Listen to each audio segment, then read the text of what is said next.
Good morning, everybody. I'm Sarah Frankfurth. I'm the Director of Regional Programs and Partnerships, and I welcome everybody to our breakout session, Navigating Youth Recovery from COVID-19. I am use you pronouns. I am a white woman with long brown hair and glasses. I'm wearing a brown shawl, and I am talking to you from the hallway of my apartment, which serves as my home office, and my background is blurred. I'm also coming from Oakland, which is the unceded homeland of the Mwekma and Ohlone people. So welcome, everybody. Really great to see everyone today for this conversation. This is our second conversation at the conference that's focused on youth. Yesterday, we had a really powerful session on youth healing and wellness that I hope some of you were able to attend. And today we're going to hear from young people, an amazing youth serving organization, and a founding funder of the Generational Recovery Fund, which is a pooled fund supporting youth recovery from the impacts of COVID. We're going to hear from our speakers about how we can step in to partner with and support today's youth as they navigate out of the pandemic and towards a more equitable future. And we're having multiple conversations at the conference that are focused on young people because supporting youth development is one of the key principles that we've laid out for an equitable recovery in our region. You know, young people have navigated these past 2 critical years of their lives dealing with a lot, isolation, of opportunity, and just the long-standing challenges that have always been there, but really were exacerbated by the pandemic.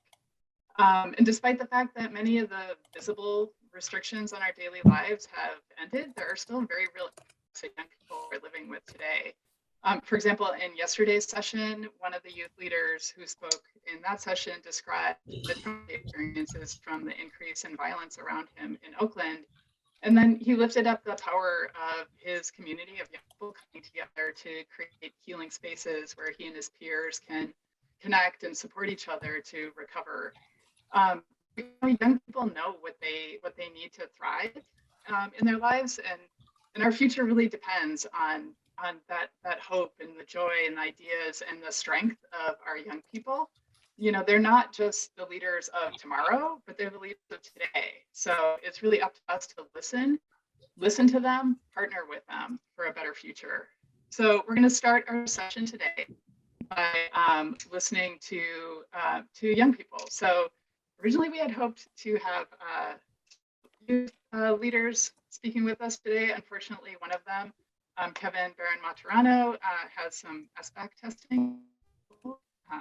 So I think he is, we're hoping he can join us at some point. He's not able to be on here yet, which just speaks to how we as adults need to really kind of center where, you know, youth and the control or lack of control that they have over their own schedule. So when we're partnering with them, really be flexible and center time and space that works for them. So we're hoping he can join us at some point, but we will see on that. But we do have, because Kevin is a junior at Met West in high school in Oakland and a Bay Fellow with the Walter Hospital.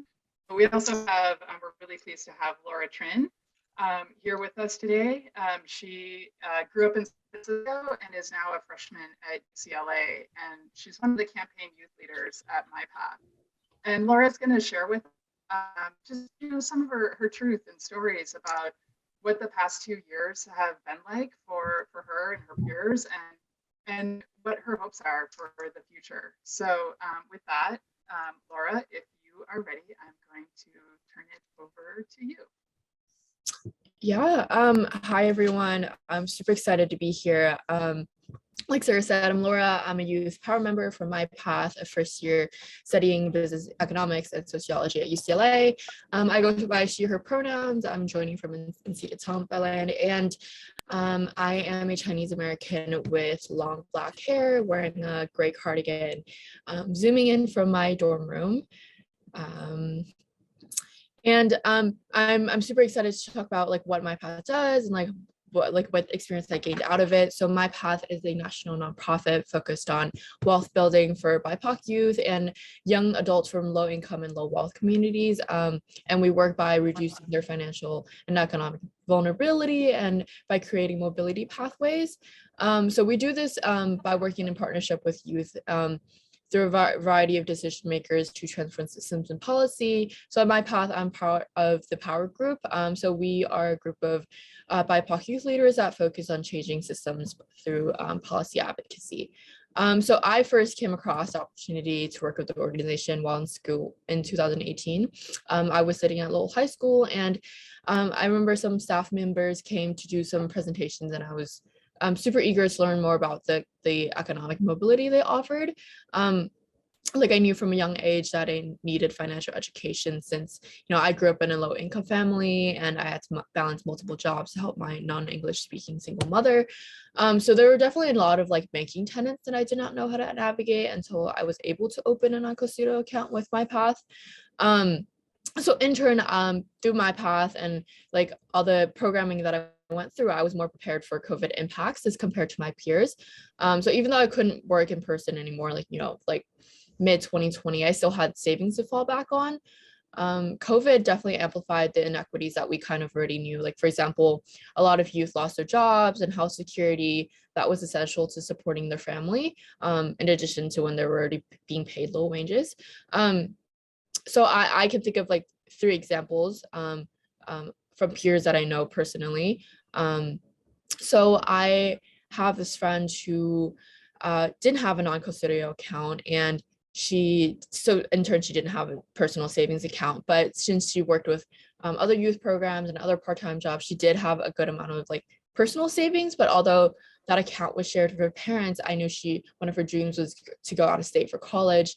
But her parents wanted her to stay, and since they controlled her finances, she wasn't able to achieve that dream, and in turn had to stay in the city for community college when she knew that she had the opportunity to go off and achieve her dreams.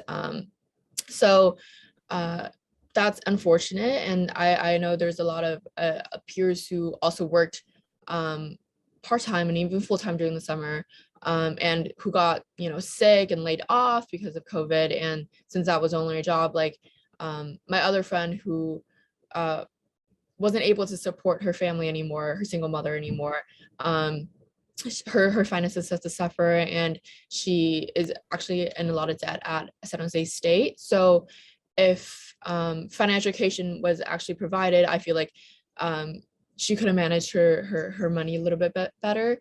So in turn, I feel very privileged to have received the financial education and actually know to allocate certain amounts to like this goal, and not just spend it on one thing. And I know that a lot of people were also having to borrow and carry out loans during the pandemic because they didn't have enough money to pay rent or their car payments or mortgages and whatnot. And especially these people could have been non-English speakers. So they're easily taken advantage of. And I've seen this happen firsthand with my mother. Even at the bank, just you don't know much about the interest rates, you don't know how to read the terms and conditions. And oftentimes they do not offer translations. So imagine even more underprivileged communities like young single moms and foster youth who might even have less resources to work with. So I strongly believe that youth need to be part of this decision-making process, but because we are the future workforce and an essential major population, like setting us up for success would determine the quality of the next generation. And we do experience the problems firsthand as well. So we need to understand that we also hold the solutions, like helping create the youth banking standards. And I really appreciate you all coming to this space to learn about how young people can drive long-term change. And it's super important to continue to find ways to partner with youth to solve these important problems. So thank you so much for the opportunity to speak up. I'll pass it back to Sarah. Thank you, Laura. Thanks for sharing that. I didn't realize that there's so many things that you're describing that are that as young people that you're navigating for your families that are very like adult roles in a lot of lot of cases. So it's a lot for, for young people to take on and manage and navigate for your families. Really appreciating you sharing this experience and being here. So I am going to welcome Fahad, and I do just want to remind folks, we're going to kind of weave questions in throughout the session. So if you have questions that are appreciations or anything, please, use the chat, and we'll lift up things that you want to ask the speakers and address them throughout the session. So I want to thank you, Laura, and I want to welcome Fahad Qureshi, who's the Senior Director of Strategy at MyPath, which is the organization that Laura was talking about that she's been involved with. And he is going to tell us a little bit more about his organization's work with youth and how things kind of might have changed a little bit over the past couple of years. And so Fahad, welcome. Happy to have you in the space. Thanks. Well, good morning, everybody, and huge shout out to Laura. Thanks for really setting the tone and the context of the work and what to expect in our session today. My name is Fahad Qureshi. My pronouns are he, him, and his. I am of Pakistani descent, so I am a brown middle-aged man with medium hair and a green shirt on right now with the MyPath background here up in my little square. And just again, huge shout out and thank you for the space to talk about the work, particularly for the Haas Fund and this whole generational recovery fund. It really provided MyPath an opportunity to respond because of the flexibility in this funding to a couple of things. One, youth needs, I think first and foremost, and then two, some of the programmatic strategies that have been helpful in kind of moving those youth needs forward and developing solutions, which I'll talk a little bit about today. Laura did a great job of painting the picture of who MyPath is. What I would add to that is, we really focus and hone in on building a financial capability model, and that is building upon education. We know that education and literacy is really important, but it's not enough. We know that financial capability really includes not only relevant information and knowledge, but also the ability to access things, right? The resources, the tools, the accounts, the products, and that those products are grounded in being safe and being healthy and being transparent with young people. If young people can work at a certain age, they should be able to, with autonomy and independence, bank on their own as well. We fundamentally believe in that. Another really big part of our work is that we believe that we need to shift systems. We know that there's a reason why things are the way they are, to Laura's point, right? And we know that COVID amplified it. It made it 10 times worse in terms of seeing that, right? A lot of it's been blatant, but it's much more blatant now. And I think that was a big part of the work that we wanted to continue to build out. We're talking about addressing systemic issues that include redlining. Certain folks were able to get homes and certain folks weren't, regardless of income and credit scores. We're talking about folks not having access to the economic mainstream because of documentation status. These folks, that have really been preyed upon by bad policymaking over the years, that's where we're seeing the inequity. That's where we're seeing a great amount of wealth inequity. And we know that intersects with so much when it comes to people's health, well-being, the ability to be confident, and so much more. You might be asking, how does MyPath support young people?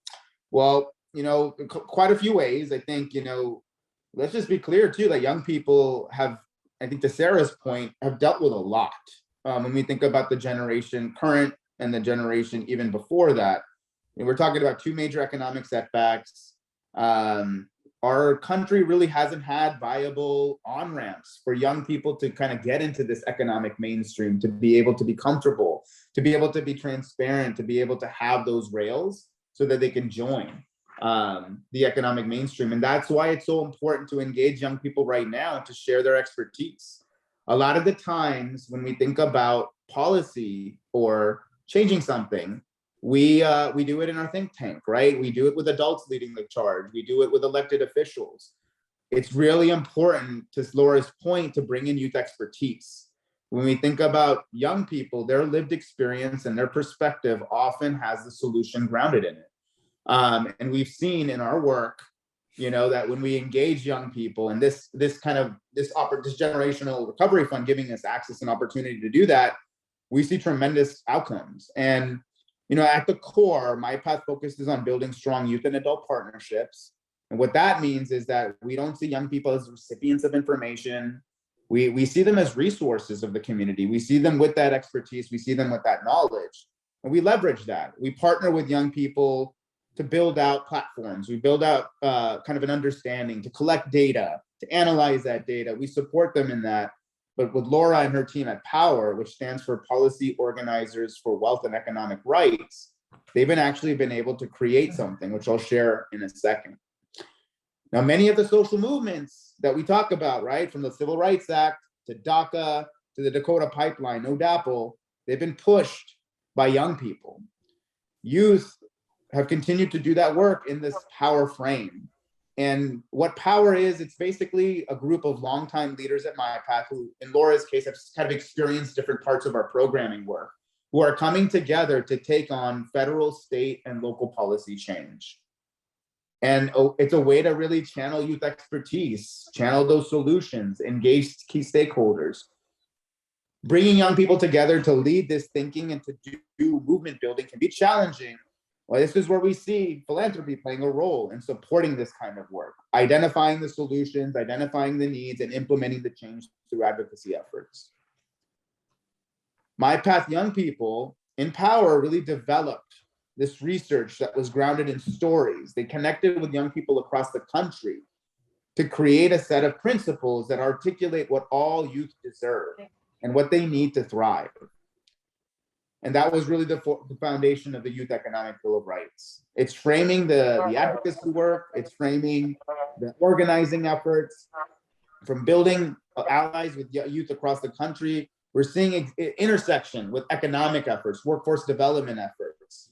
And so there is a major response. And I think COVID kind of started all of that, of like, look, where are my benefits? I've been working since I've been 16, 17. How come I don't get government benefits when it comes to a stimulus and EITC?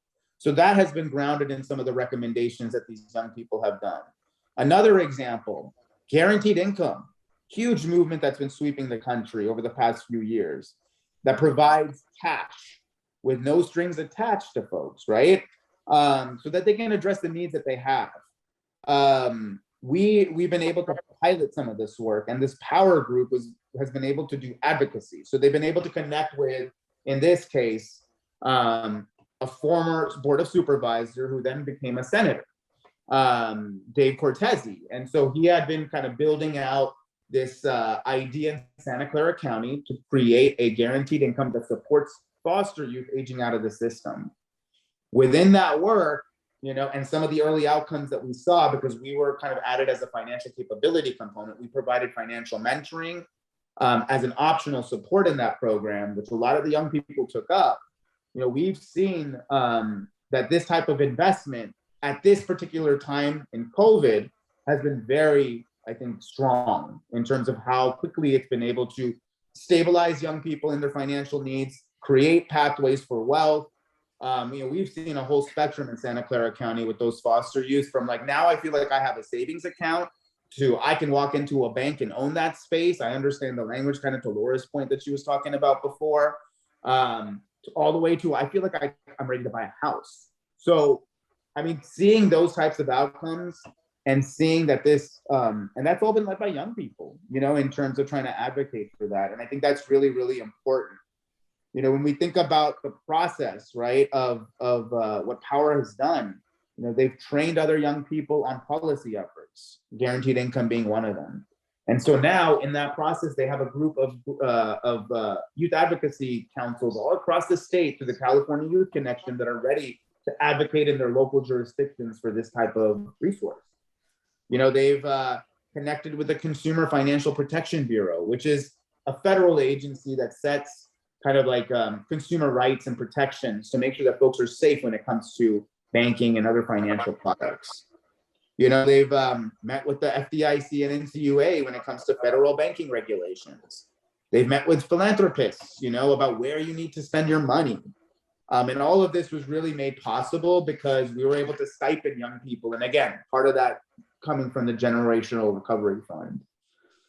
Now, I said a lot. I'm going to put a poll question out there if we can about what do you think young people need? I'd love to see what you all think. So what do young people need most to overcome the financial challenges right now? Do they need cash? Do they need government resources like I had pointed to before? Do they need opportunities to build their credit so they can access their own apartments or access a vehicle? Or do they need policies that create consumer safeties and kind of an encouragement and on-ramps for young people to get into that economic mainstream? And then do they need financial mentoring or coaching? You know, we think about coaching when it comes to tutoring for academic purposes. You know, we think about one-on-one for mental health. What about for financial issues? Because that intersects with a lot of those things too. It'll be interesting to see what you all think.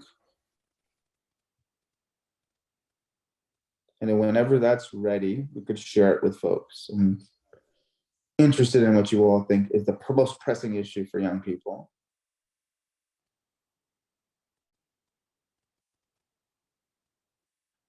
So it looks like cash is the number one piece with 53%. And then after that, I'm seeing financial mentoring. So somebody to talk to about your financial needs and build a plan.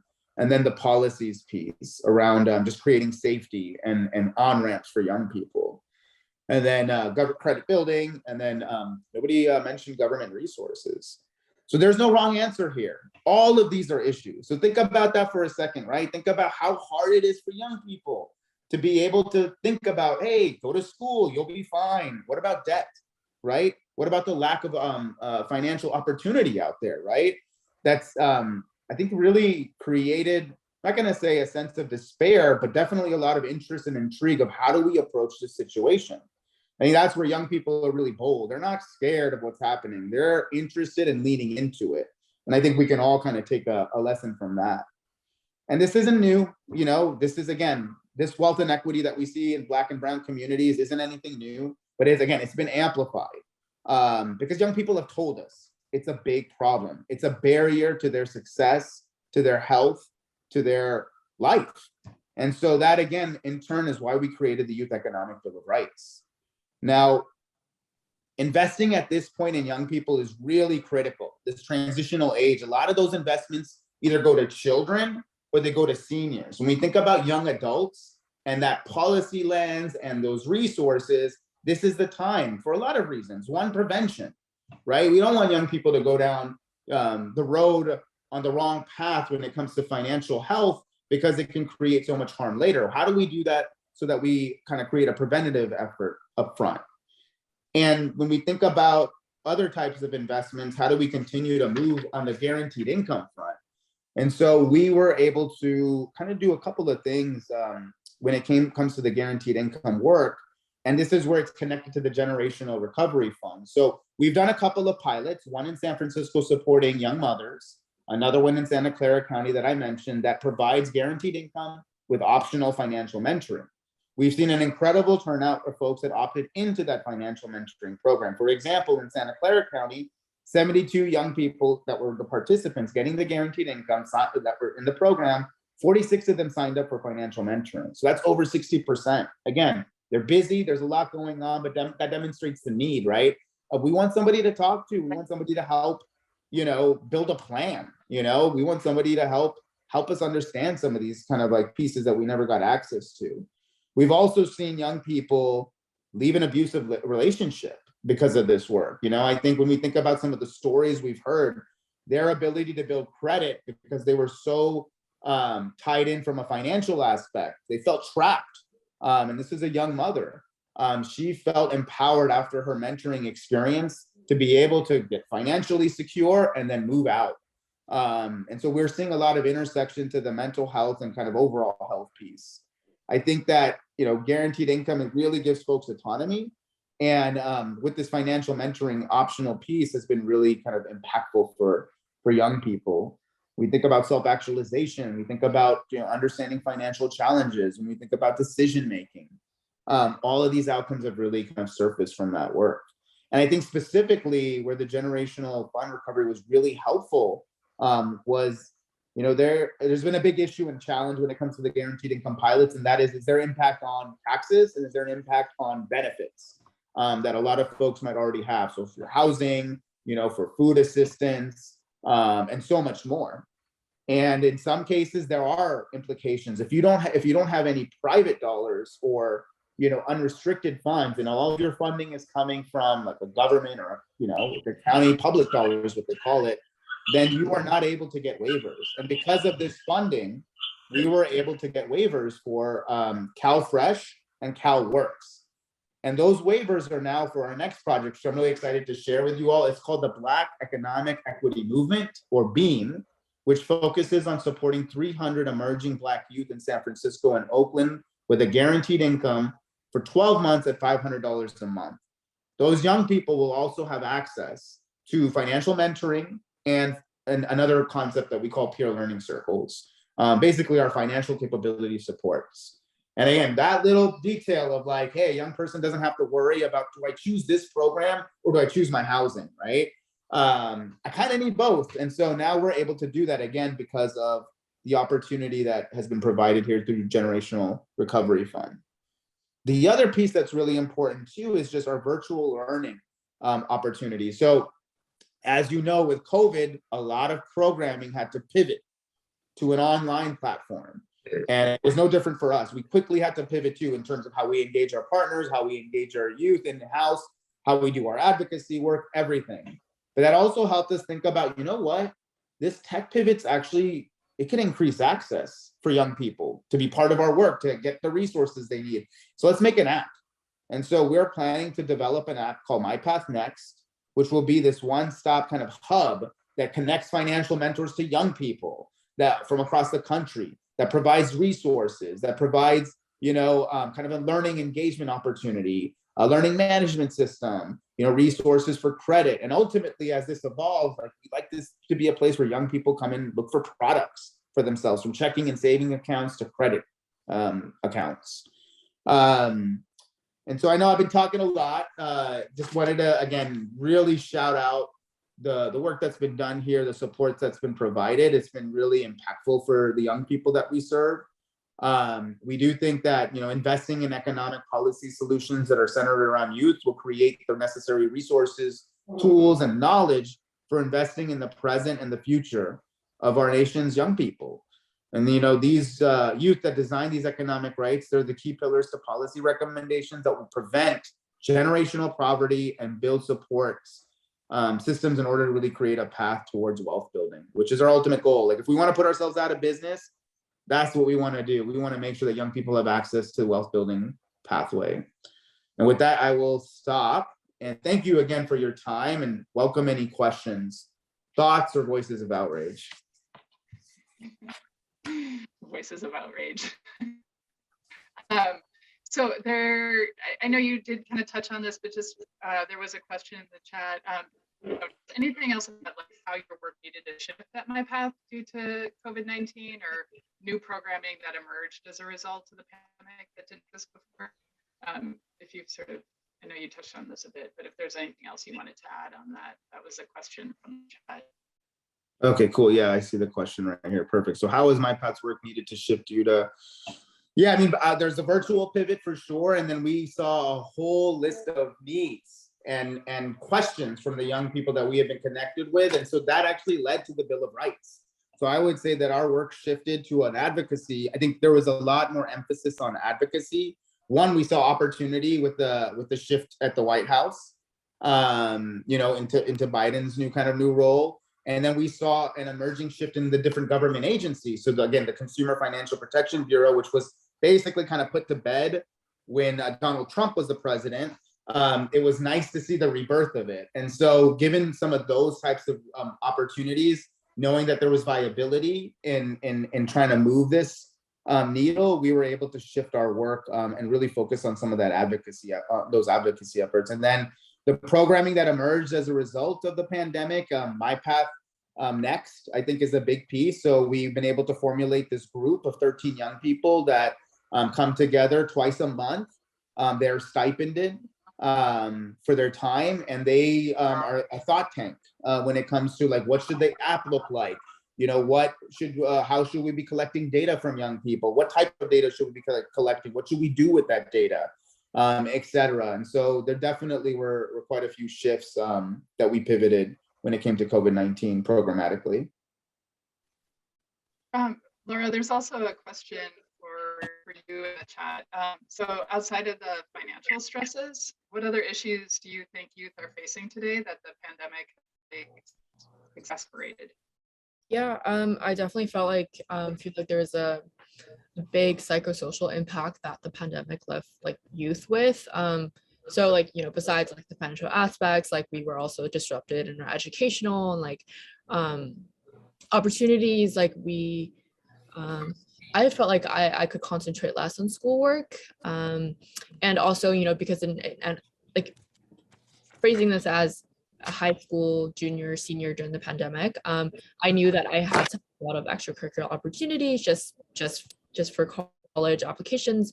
And even for like just personal experiences, like I wasn't able to achieve that because whether it was just canceled or moved online when I had like household responsibilities as well. So just like an overall change in routine. So I feel like those concentration issues like led to like educational challenges that I saw a lot of my friends and fellow students facing as well. Like also just missing significant life events in general, like prom, like just huge milestones, graduation. So definitely there is a lot of things that go beyond just, financial stresses. Mental health would be the biggest thing. I'm curious for you as well, just, the pandemic started at the end of your junior year, and then all of senior year was online. What was it like starting college after being, starting college in person after being remote for so long? Yeah. So after like a 2-year period, I kind of feel like I've adapted to, and up till last quarter, which was January, we were still online actually. So I've been having my in-person classes for like just a couple of months now. And I feel like that definitely kind of just hindered my social ability to interact with people beyond just breakout rooms. And like the energy just wasn't the same, but I feel like we're slowly coming back. So it's definitely something I had to get used to. Yeah, I think that's true for all of us as well. But yeah, definitely it's a big transition in life to go from high school to college, and then just having that in such a way that the rest of us haven't experienced. You're kind of forging new territory here. So just appreciative of you managing all that change, and also being here and sharing all that with us. So other questions for Laura and Fahad before I see one from Heather, so I could address that one. Yeah, please. So in terms of how youth are selected to be in our program, so we have in-house programs. That's kind of what Laura's been a part of, from like the New Era Advocates, which is like focusing on having young people gain access to checking and savings accounts, build their financial capability as in terms of individual skill sets and habits, while they also take on a local campaign. That's like our first layer. That's an application process. So we do outreach for a few months towards the end of the fiscal year, so here in May and June, with the hope of opening up that program, which is funded through DCYF, opening that program in July. And so they have a summer programming piece. And so that is through application. There's 22 young people in that program. The Power Group is basically alumni. And so it's open to anybody at MyPath that has experienced our work, that wants to continue to demonstrate their leadership skills, build their leadership skills, and really take on the systems change approach to MyPath. So I think, we really hone in on like to Laura's point, the financial education when young people come in, and then we build upon that. And that's like, now that you have this and you have the access and you see the picture, it's something that we need to fight for outside as well. And so, and in terms of the receiving the cash and services, so young people are stipended in our internal programs for their participation. But I'm not sure if you're maybe, because I said a couple of things when I was talking about like the guaranteed income pilot too. That is something, if you are in Oakland or San Francisco, be on the lookout for it. We'll be doing an outreach opportunity where we'll start our kind of like on the ground outreach here in the summer. So July, August, and September, with the hope of launching this guaranteed income pilot in October. And so we have about 3 months to on-ramp. We really want to be on the ground. And the cool thing is we're partnering with the University of California, San Francisco. They're going to be doing an analysis on like the impact of this work, which I think is really important, and also supporting us when it comes to some of the research activities. Those young people, again, there's not much in terms of eligibility. They have to identify as Black. They have to be between the ages of 18 to 24. And then they have to demonstrate that they live in a low-income or extremely low-income community. So that's usually by zip code. So those are some of the things that we are looking forward to when it comes to that cash piece and the financial mentoring and peer learning circles. So be on the lookout for that. Thank you both. So any other questions, drop into the chat and we can continue to kind of weave this in. But I just want to give a really big thank you to Fahad, and drop your appreciations in the chat for them. We're really excited that MyPath, the grantees of the Generational Recovery Fund, and just the work that you're doing is so foundational for just setting for youth to really set themselves up for success. And it's this like financial stability and economic security is so foundational and connects to so many other issues in people's lives. So just really appreciate everything that you're doing. And I'm going to transition us and welcome Hui-Ling Tam, who is our speaker next. And Hui-Ling is the program lead for economic security education and the safety net at the Walter and Elise Haas Fund, and is one of the founding members of the Generational Recovery Fund. And we are really happy to have you here with us today, Hui-Ling. I'll turn it over to you. Thanks, Sarah. Hi, everyone. My name is Hui-Ling Tam, like Sarah said, and I'm at the Walter and Elise Haas Fund. My pronouns are she, her, and I come from calling in from Ramaytush Ohlone land today. As descriptors, I'm a brown-skinned Chinese-American woman with wavy black, kind of big hair and a patterned shirt, and frankly, a bougie background.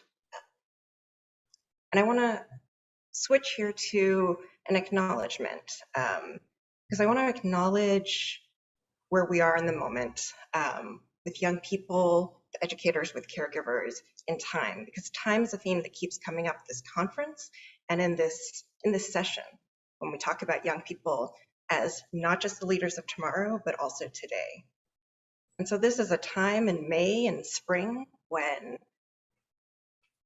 for young people, it is SBAC season, which in Oakland and San Francisco is the standardized test that the school districts have set themselves into outside of other standardized tests. So one young person, Kevin Maturano, who was going to speak with us today, is in SBAC testing. It's all morning. It happens each morning for several days.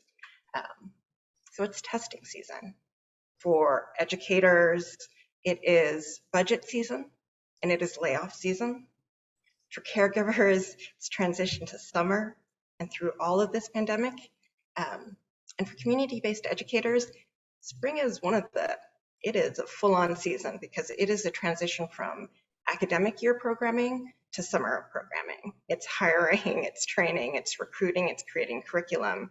So I want to acknowledge all of that in that space and thank everyone for it. I described myself a little earlier, and it's clear that I am not Kevin Maturano, but I want to share a little bit of his story that he shared with me because it's part of where we're coming from with the Generational Recovery Fund. So Kevin is working with the Walter and Elise Haas Fund as a Bay Fellow. He's currently a junior at Met West High School in Oakland, describes himself as a Mexican-American young man who is a first in his first boy in his family to likely graduate from high school, and he's greatly looking forward to that. He's working in philanthropy right now because he wants to observe and learn how to help his community. And I would say the key things he shared about what COVID has meant for him is that, one, it has been mentally exhausting. It meant leaving school as a freshman and coming back as a junior. And though people look the same, everyone is different. And even with what happened and what existed before the pandemic, that there were financial stresses before, what he wishes most right now is that he could go back to life before, get back that normal life. And he shared that in the pandemic, some of those invisible things that friends of his who maybe weren't, in his words, the smartest at school, but were going to school, have now become dropouts of school, and they've gone to work. So there are these invisible lines that show up in what has happened with the pandemic. I'm here now to talk about the Generational Recovery Fund and what we can do. We're in this moment and in a conference talking about equitable recovery. And that's what I also want us to think about, time and recovery. Okay. So the Generational Recovery Fund is a pooled fund that supports today's youth, this generation, to recover from the impacts of COVID-19. Spoiler alert, we did one round of funding, 2021, time has no meaning, 2021 in San Francisco. So I'll share some of that. And we're readying for an East Bay round. So we're going to talk about that. So now jumping back in time, I'm going to take us back to part of my story. So why the Generational Recovery Fund? And it has a lot for me to do with how I learned to do philanthropy. So I'm a long-time educator. I started in this work as a young person. I've been a high school English teacher. I've been a community-based educator, and I was the executive director for a youth empowerment nonprofit in San Francisco for about 9 years. And I started in philanthropy on February 3rd, 2020. I had 6 weeks in the office learning my job before we closed down for the lockdown, for quarantine, and that is how I learned what philanthropy is and can do outside of having been a grant seeker in the past. On March 13th, the Friday before lockdown, the Walter and Elise Haas Fund gave out 10 rapid response grants. And I learned that philanthropy can act, and in an emergency can act quickly. I learned about pooled funds at that time for undocumented folks who were not going to have access to government stimulus checks. And so I saw the possibility in philanthropy that there's a belief in moving resources into community, both to address immediate needs and to build for better futures. And so the Recovery Fund started to build out of this question of what comes after a rapid response in a rolling crisis. Starting in March 2020, I was talking and listening to young people in high school and out of high school who immediately started talking about anxiety and isolation. One of them, a young man from Bayview, talked about being someone who had been really busy and losing his purpose, his inability to work with others and help others. We were in a moment where the economy was breaking down. In December, all the jobs lost were lost by women. I was looking at this moment and wondering, well, what comes next? And trying to forecast, what will it look like a year from now? When will schools open? What chance will young people have to be together? And then what comes after that? And among all of that, it seemed really important that young people need the space to recover because they're being thrown about in the uncertainty with all of us. The Generational Recovery Fund is just that, a chance for this generation to breathe and to recover. It is very focused on maybe the short term, maybe the medium term, but it isn't about the long term. It is about right now. What young people, this generation needs right now to breathe and then move forward, because it will be moving forward for themselves and everything that they need in the next 10 years, the next 20 years, but also what we as a culture, as a community, as a society need, because we will be working together. The young people today are the ones who are going to be teaching the young people tomorrow. The young people today are going to be the young people taking our jobs, hopefully, in the future. So in April 2021, we launched the Generational Recovery Fund. We brought together young people, talk about needs, and direct the way forward. We came together with other funders and worked to raise $1.5 million that were given out as general operating grants by October 2021 to San Francisco-based, BIPOC-led, community-based organizations. 15 grants of $100,000 were made, and in the chat, you'll see a website that was built that shares all of that and shares the grantees. What we were trying to do was focus on CBOs who supported what young people said they needed most to recover.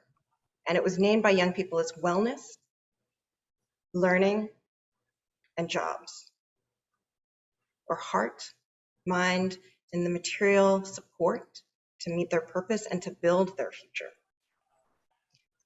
Wellness was a pillar that the young people named as the most important. And whether it came from a deficit place of anxiety or mental health, or a desire for space to, in their words, decolonize identity, to have safe spaces. And these were not necessarily places of case management or therapy, but about safe spaces where they could grow and be. They named organizing spaces as spaces of wellness, right? They talked about learning, and actually really interestingly here, they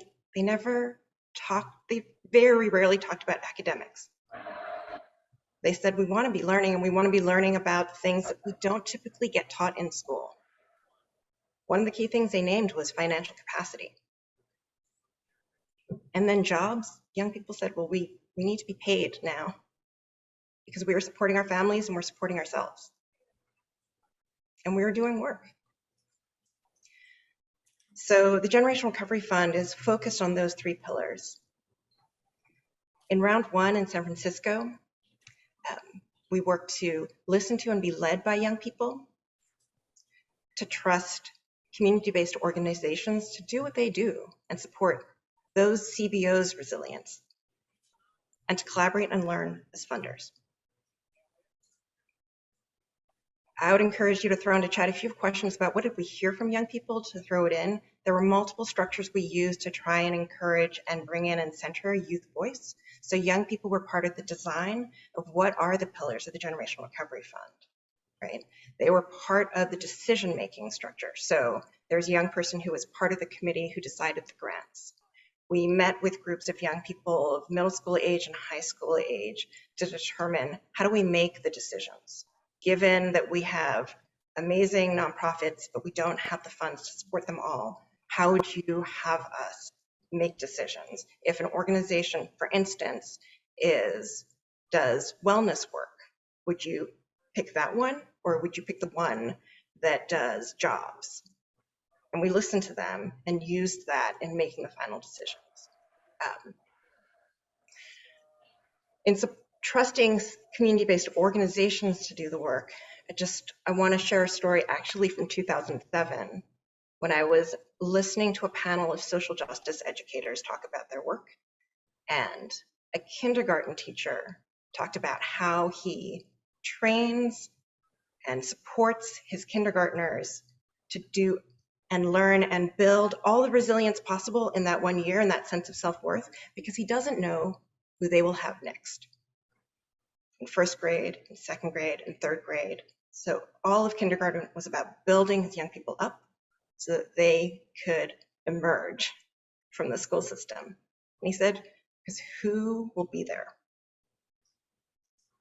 Which is when the community-based educator on the panel spoke up and said, me. because community-based organizations are with our young people and our community, regardless of what grade they're in, and over time. It's why the Generational Recovery Fund is focused on community-based organizations and not, for instance, schools. And then in terms of collaborating and learning as funders, this is a chance, the Generational Recovery Fund is a chance to put money together and put explicit strategy aside, but to work together and listen to each other, but also listen to community. And that has been a key part of the work.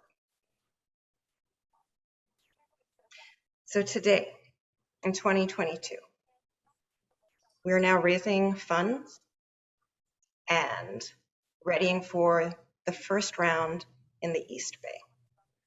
We actually have a meeting this afternoon with an advisory committee of multiple funders and some young people to determine geography specifically and the next steps into the summer and the fall, with the aim of ideally being able to release the same amount of grants as we did in San Francisco, 1.5 million.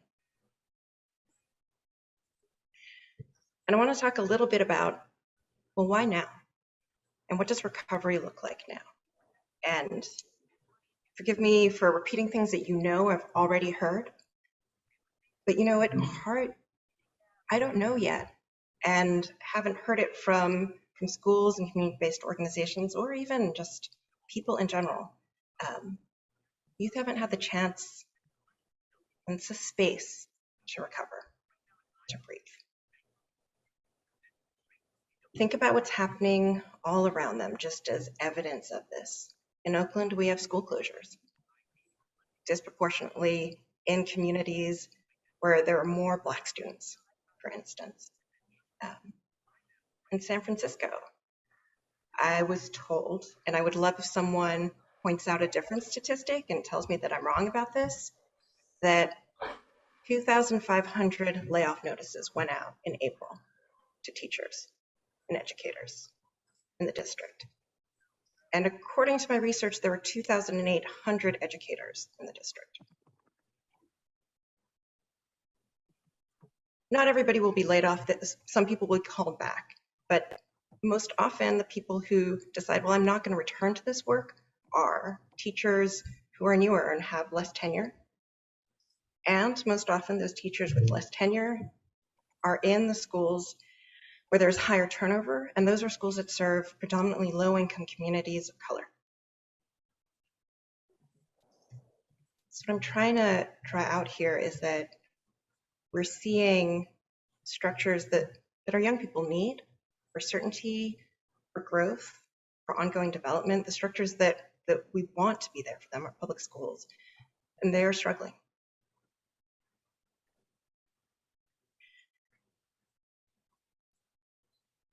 I think if we zoom out, the Generational Recovery Fund doesn't target a thing that happens out of context. Teacher shortage has been happening for a long time. This isn't a surprise. So there's work that can be done on much bigger, much more structural issues. Again, this fund is focused on the now for young people now. The now for nonprofits serving those young people now.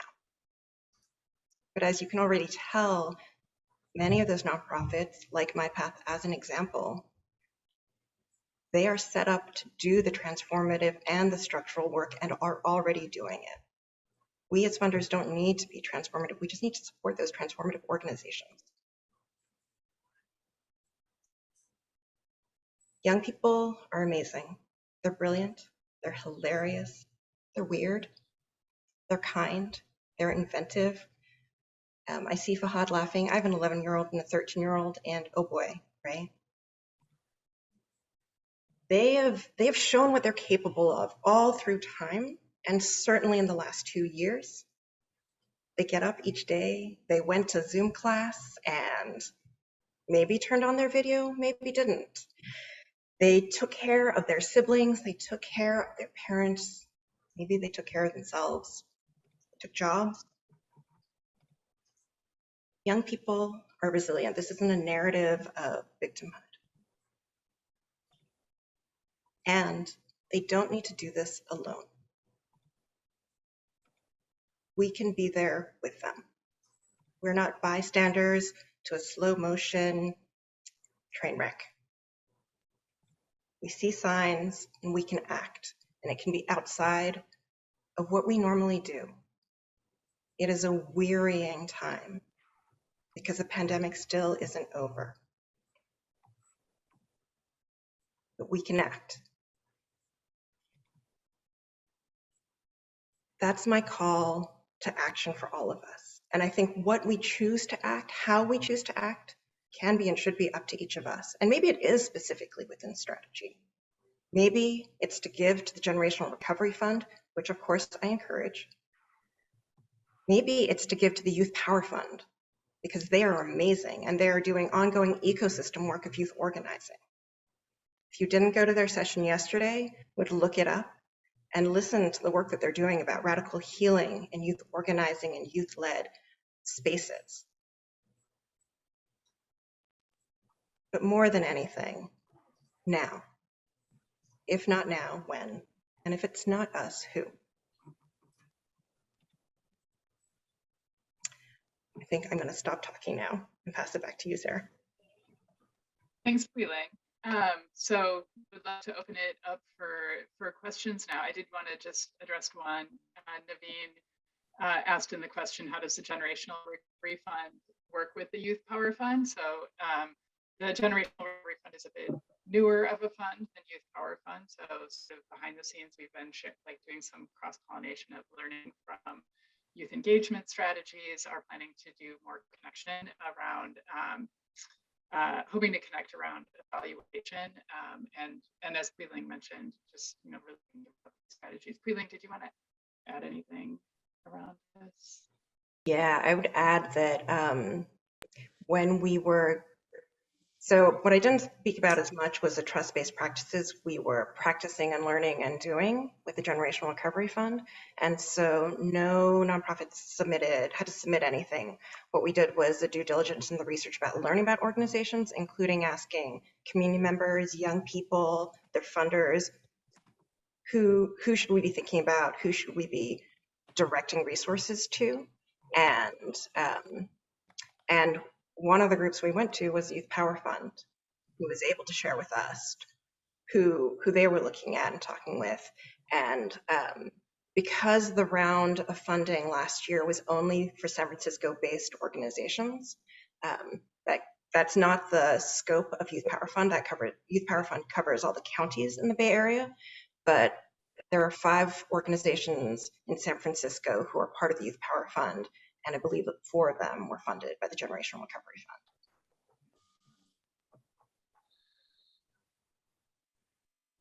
Thanks, Wheeling. Other questions that folks, you can either come off mute or drop them in the chat. Give a little space here.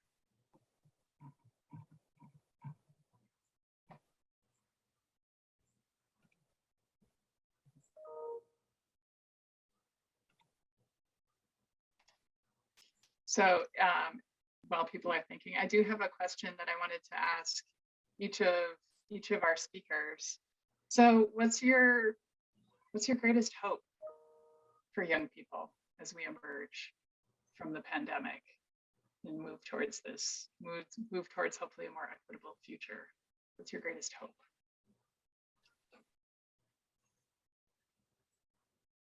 And whoever feels ready, go ahead, Laura. Yeah.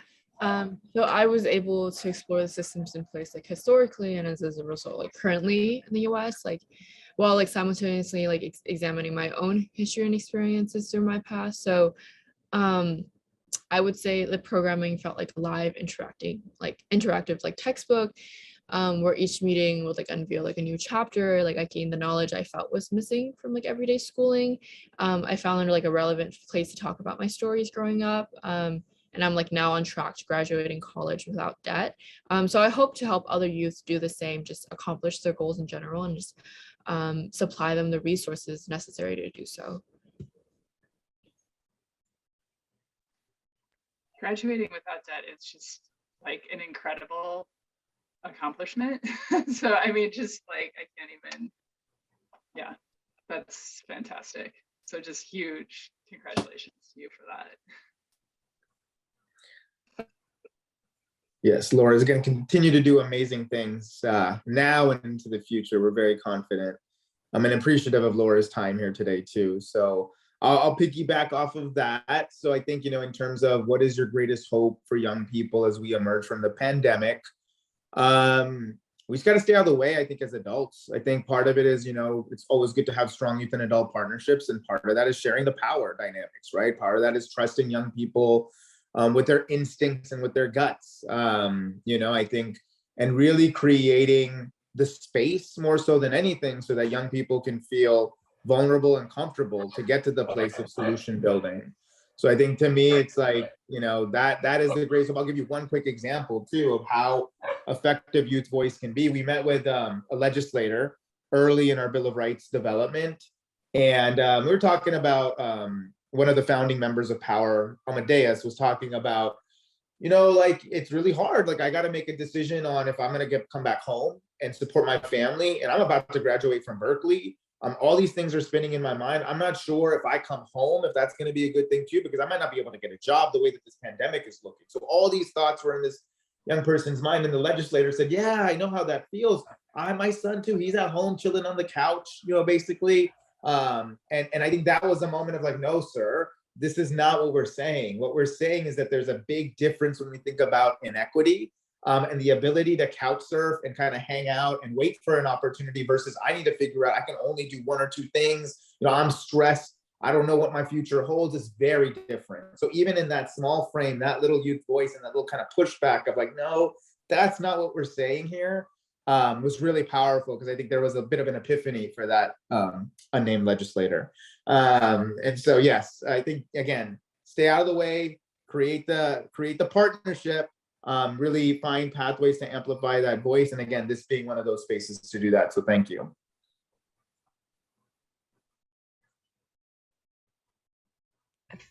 I feel like what I'm going to say is related to what Fahad says.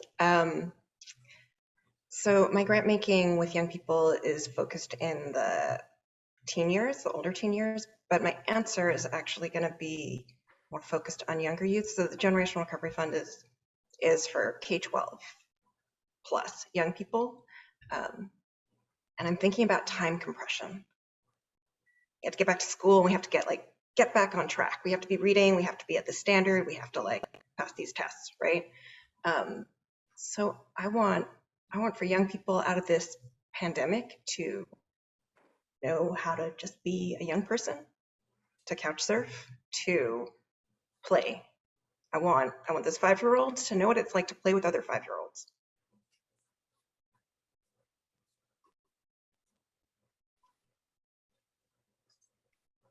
Thank you all for that. I guess I'll just say my hope as well, which I think is similar to that, is just that the joy, like for young people to have like that joy and that strength to, be able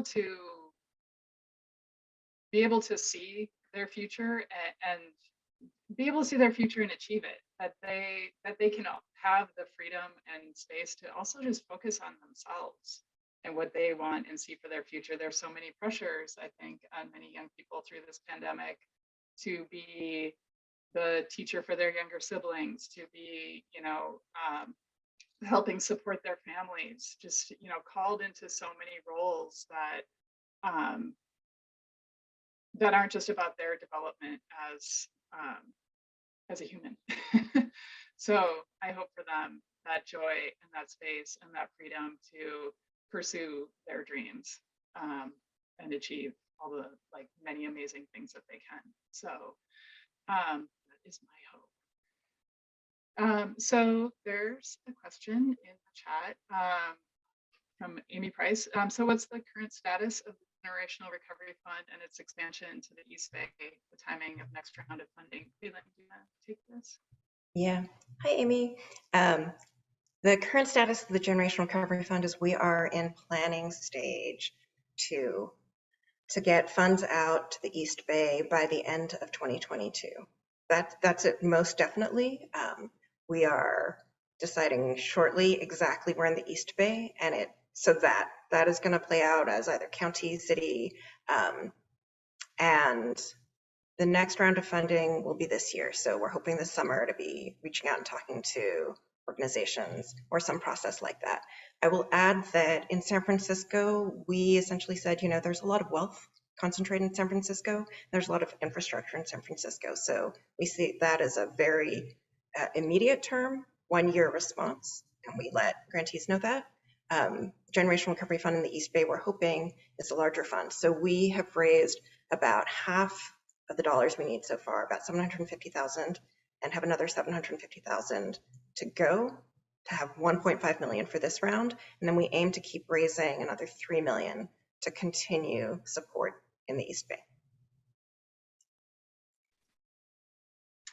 And another question, any expansion plans for the South Bay? There's significantly more youth in the San Jose area than in San Francisco or the East Bay, and folks often forget how much inequity and need there is in the other Silicon Valley. Good question. Thank you, Catherine. Yeah, thank you, Catherine. That's a really great question. Essentially, the Generational Recovery Fund, because it's fairly short term, it's led by boots on the ground. So if it should be everywhere, right? But shoulds are easy to say, and capacity and ability to do that is limited. So if you, Catherine, or someone else, or multiple folks from the South Bay say, yes, we want and need to do this in San Jose, and we want to take your proof of concept and use it, we encourage that. That would be fantastic. We really support that. And there has been interest, but it's just about organizing at this point. Organizing and mobilizing funders and folks to move and do the work. So South Bay, North Bay, there is more space. And if there's a way that we can provide support to do broader fundraising that gets money to the different parts of the region, that would be great.